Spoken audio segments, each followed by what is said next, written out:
Hello and welcome to Clune Arena. I am Matt Smith for 5280 Sports Network. Thank you so much for tuning in.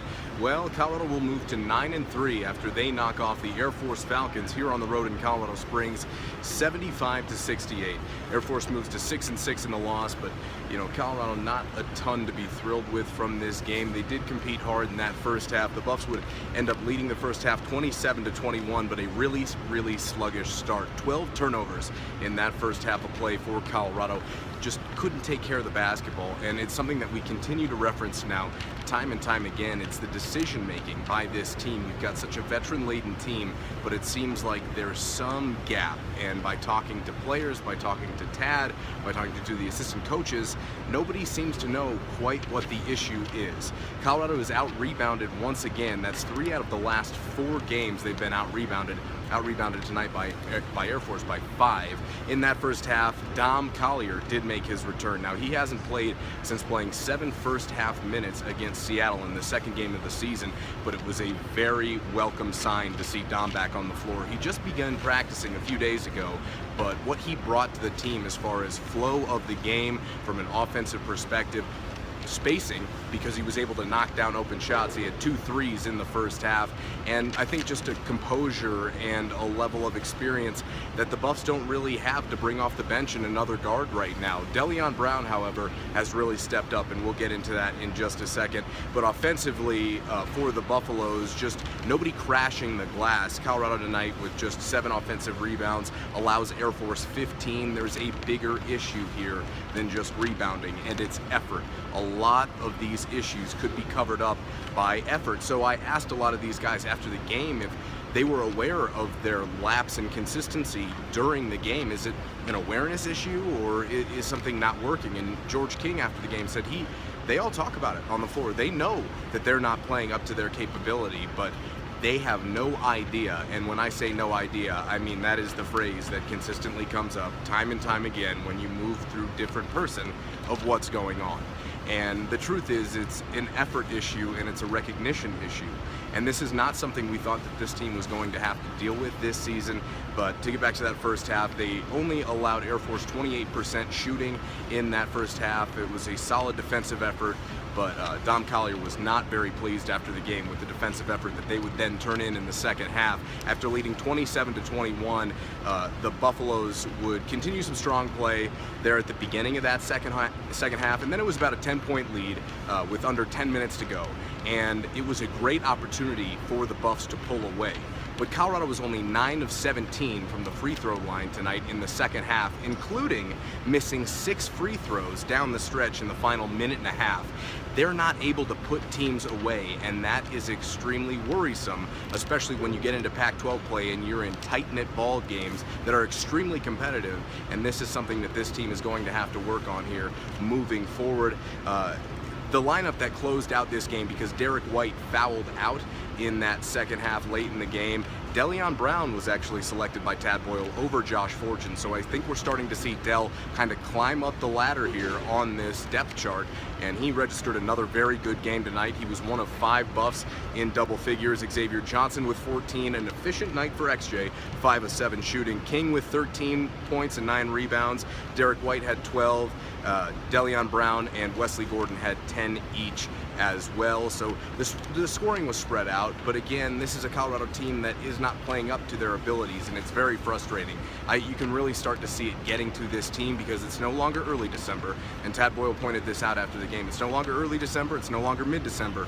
They're in late December now. They have one more game until Pac-12 play, and when that comes against Utah on January the 1st, in Salt Lake, they're going to have to strap it up, and the effort that they've shown, quite frankly, throughout the better part of this non-conference season is not going to get it done. They've got to find a way to string together 40 minutes. It's a little head-scratching that a group of guys that has this much experience and has played this much basketball at the collegiate level is having problems with that. The good in this game, Delion Brown, we're starting to see him really take the next step in his career. His determination and his will for a freshman are impressive, but what's really good to see from Dell is his defensive intensity. He really gives it his all on that end of the floor, and I think the Buffs are a better defending team when he's in there. Of course, that's a concern because you need your starting guards to pick up the defensive effort, assuredly, if you want to have good success this season. But Dell's been a bright spot. He had 15 points against Fort Hays the other day, and tonight with 10 points, back-to-back double-digit efforts for him. He had 24 minutes, in this one. Dom Collier is back, and that's a great sign for the Buffs, but kind of a concern here. Dom, after the game, saying that his foot was sore. Tad said that he had to play in more minutes than he would have liked because Derek White fouled out there at the end, and the Buffs needed a calming presence to make good decisions with the basketball to close this one out. But Dom said he'd get his foot on ice and see kind of how it felt day to day. The Buffs' next game is at Eastern Washington. We'll talk about that in just a second. I thought Thomas Akiazili, who only played 10 minutes tonight, had a really nice floor game, facilitated against this zone, 3-2 zone of Air Force. That's, again, zone defense kind of causing problems for this Buffaloes team. Tad, after the game, saying they wanted to play inside out, just really wasn't something that they were able to accomplish. And when they did, there was really good levels of success. So I think when they go back and look at this game upon film review, you've got to take the positives and find out what is working for you against zone, because that's not the last time that they're going to see a zone defense the rest of this season. But I do think offensively they did a pretty good job shooting the ball tonight. 41% from the three-point line, 10 of 24. Wes Gordon, 10 points, 9 rebounds, 3 assists, and 5 blocks. He was 4 of 5 from the field. He's improving his efficiency and his shooting percentage, but he's still not as aggressive as you would have hoped. He played better tonight in front of his home fans. This is where Wes is from. After the game, he said it was really nice to be able to play a game in front of his friends and family in his final year of collegiate basketball. Derek White also, of course, kind of back where it all began tonight with 12 points and I believe 4 of 7 shooting. Derek had a pretty good game, foul trouble again. Second game this year he's fouled out of. Bad for Colorado, and it starts with rebounding, and it pretty much ends with rebounding, even though that there's a lot more. The fact that they can't out-rebound an Air Force team and that they've been out-rebounded 3 out of the last 4 games is a joke. They should not be getting beat on the glass by teams not only with less size, but with less talent than they do. It's about will and it's about effort. Afterwards, I asked Tad if it was an effort issue, and he said that's a huge part of it. He'll find out when he goes back and looks on film, but again, another popular answer to another question that keeps coming up again. It's they don't know. George King doesn't know, Wes Gordon doesn't know, Derek White doesn't seem to know, and Tad doesn't know what else he has to do to get this team to play at a higher level, if he even can at this point. Consistency, of course, the Buffs played pretty well in the first half, and then defensively, Dom Collier was sickened with their defensive effort in the second half. They got to be able to string together 2 halves of play here. They allowed Air Force 47 points in the second half. Turnovers, of course, they shorted up in the second half, but 12 in the first. They finished with 16. And then how is Dom's foot, really? If that's an issue, that's really not a good sign for Colorado, but hopefully with a little rest off and maybe getting his legs back under him and running again was tough to do, and hopefully he is going to continue to improve, and maybe with a little rest can feel a little bit better with Eastern Washington coming up on Thursday. One more game here left in the non-conference slate for the University of Colorado basketball team, and things aren't going great right now despite a 9-3 record. Things are going to really heat up very shortly. They've got Eastern Washington at home on Thursday, like I said, at the Coors Event Center. Final game of the non-conference. 9-day break until they take on Utah to open up Pac-12 conference play in Salt Lake City on January the 1st.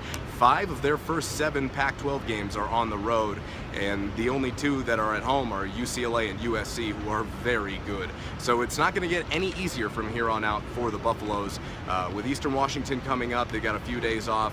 Strap it on for that one, and then they've got a 9-day break where there's going to be some soul searching that needs to happen for this team to be able to compete in the Pac-12 Conference in 2017. I am Matt Smith from Colorado Springs here at the Clune Arena. Thank you for tuning in. Go ahead and follow us online at 5280sportsnetwork.com. Check out our family of podcasts and all the great content that we have on there. Also, go ahead and follow along on Twitter if you don't already, at Real Matt Smith. That's Matt with 1 T.